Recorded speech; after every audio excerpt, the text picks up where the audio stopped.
Hello， 大家好，欢迎来到我的频道。炎热的夏天到了，所以这期视频我们就来聊聊全世界的起泡酒。这期视频呢，我会从3个部分来进行讨论。第一个部分是全世界的起泡酒，这个世界上都有哪些国家在酿起泡酒，常见的起泡酒种类有哪些。第二个部分是关于不同的起泡酒，它们的酿造工艺是什么。然后第3个部分就是如何挑选一款或许是我们自己喜欢风格的起泡酒，比如Champagne、Cremant、Cava、Prosecco， 它们从口感上来讲有什么区别？这些造成这些区别背后的原因，除了工艺，还有什么其他的影响因素？好了，那我们开始吧。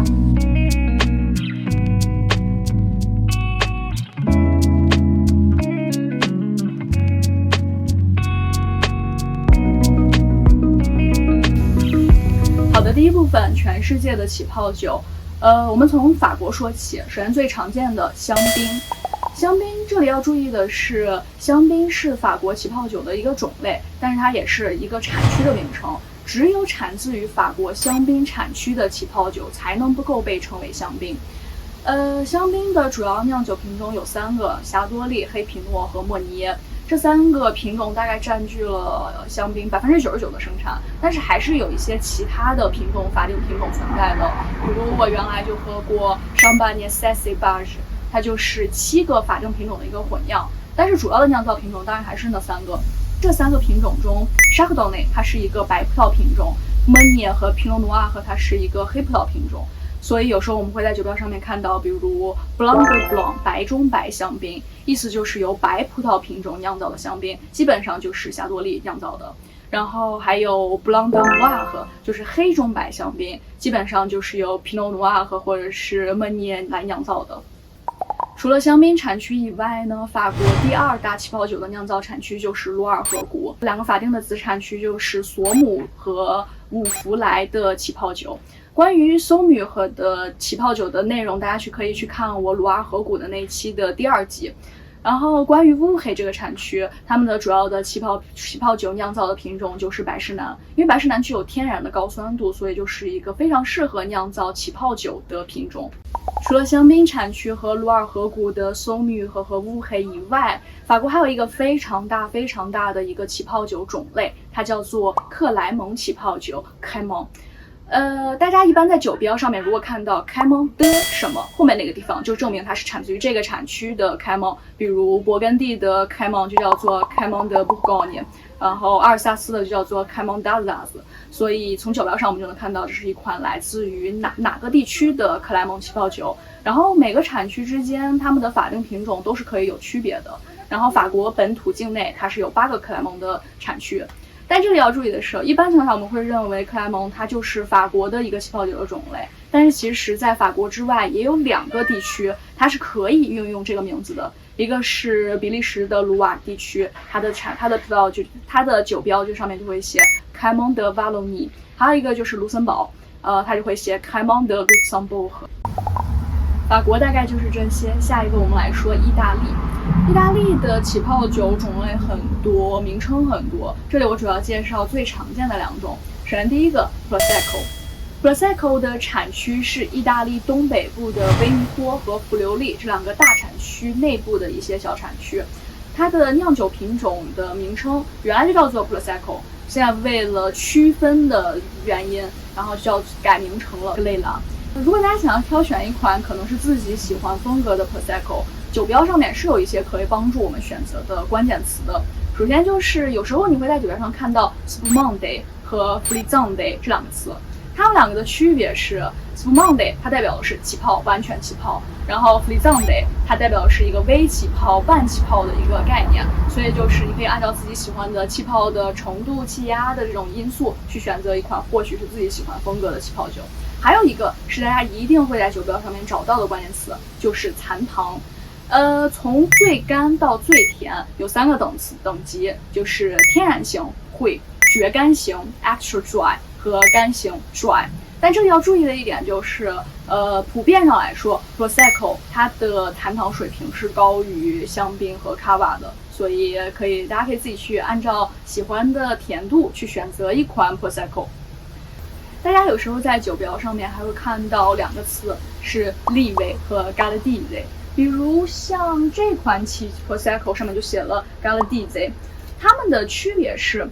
利威代表的是它产自于陡峭的葡萄园，陡峭山坡上面的葡萄园，然后 Galadize 代表的是特级园，所以这两个名字从一定程度上来说，都代表着它是产自于较好的葡萄园。然后最负盛名响的声誉最高的Prosecco 产自于Gorniano Valdobbiadene 这个地区，它的声誉是最高，被认为拥有最好品质的 Prosecco。下一个比较常见的意大利的起泡酒就是 Asti。Asti 产自于意大利皮埃蒙特产区的东南部，主要品种是小白荔麝香 Muscatblanc Verdican。它的特点就是花香果香非常浓郁，然后一般是甜型，酒精度偏低，没有什么酵母自溶的味道，比如面包、饼干这些的味道是没有的。比如国内经常我们喝到的 Moscato d'Asti， 它就是 Asti 的一种，所以大家你能够联想到就是那种甜蜜的、简单易饮的小甜水那种风格。第三个酿造起泡酒的国家，我们来到了西班牙。西班牙的代表酒款就是 Cava。Cava 也是一个市场上非常常见的一种起泡酒。如果说 Champagne 代表了法国， Prosecco 代表了意大利，那么 Cava 代表的就是西班牙。Cava 主要产自于西班牙的加泰罗尼亚地区，酿造起泡白葡萄酒的品种主要有3个，就是 Macabeo、Chandellelo 和 Palejada。酿造起泡红葡萄酒的品种主要有2个，就是 Garnacha 和 Monastrello。Macabeo 在一些产区也被称为 Viola， 就是维尤拉，然后 Garnacha 也就是海纳是个海纳，它的起源既起源于西班牙，也起源于法国，在不同的国家有不同的名字。然后 Monastrello 它就是穆赫怀特，就是穆德怀特的另外一个名字。大多数的 Cava 都是干型，酸度中等，带有一些酒泥自溶的味道，比如饼干、面包之类的香气。但是这种香气一般上会比香槟淡一些。这些内容我会在下一节品种和酿造工艺上面来提到。说完了3个非常有代表性的旧世界国家，下面我们来说说新世界。新世界国家的起泡酒的整体风格就是香味浓郁，花香果香非常丰富，有一些热带水果的香气，但是酒精度偏低。新世界国家普遍在面临的一个问题就是温度过高。因为起泡酒在全世界的种植都有一个特点，就是一般情况下都位于冷凉产区，因为这样使得葡萄在缓慢的成熟过程中可以保持很好的酸度，而酸度又是起泡酒的一个非常关键性的决定性因素，所以而新世界又普遍偏热，因此选择合适的产区、合适的海拔，这些气候条件是新世界普遍需要面临的一个问题。但是新世界有非常多很好喝的起泡酒，首先从我最喜欢的新世界起泡酒产区说起，澳大利亚。澳大利亚的起泡酒主要位于南澳的阿德莱德山区，还有维多利亚州的莫宁顿半岛和塔斯马尼亚。塔斯马尼亚是我个人非常非常喜欢的一个产区，所以我要重点去说这个。塔斯马尼亚的主要酿酒品种就是黑皮诺和霞多丽，也是香槟的主要酿造的品种之二。一款比较好的塔斯马尼亚，它的花香、果香可以做到非常浓郁，但与此同时，它也可以保持很好的矿物感、酒泥自溶的那种咸香味，所以说是可以做到非常的复杂。它用的酿造方法也是传统法，在下一节的工艺里面我会具体去讲述。现在塔斯马尼亚有3家非常知名的一种大型的生产商，就是 Jans、Paria Tasmania and the House of Arrows。我喝过很多次，都是 Jans 他们家的，品质非常的稳。他们也是整个塔斯马尼亚唯一一家生产商只专注于做起泡酒的，大家可以去尝尝，如果有机会。但是澳洲也有一些品质较低的起泡酒，它们一般就产自于较温暖的产区，然后利用一些比较简单的发酵工艺去酿造。这里我就不深入去讨论这一部分。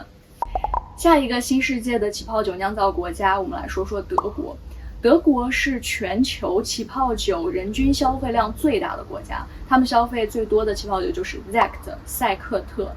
Sekt 基本上基酒都是来自于德国以外，比如意大利、法国，就是说生产商会从德国以外的其他国家购买这些基酒，然后在德国境内去酿造成起泡酒。但是有特例，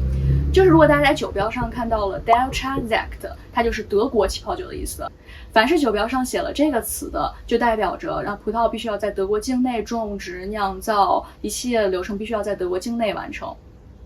一般的 Sekt 都会使用罐中发酵法，但是比较优质的就会使用传统法。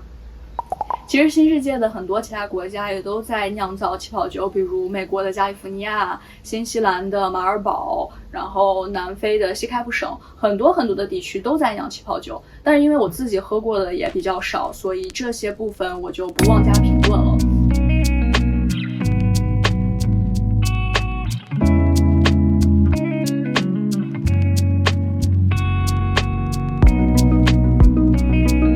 好了，本期的内容就到此结束了，非常感谢大家的观看。下一期呢，我会具体去讲述以上我们谈到的所有气泡酒，它们的背后的酿造工艺是什么，这些会导致它们在风格、在口感上面有怎么样的差别。好了，大家下期见。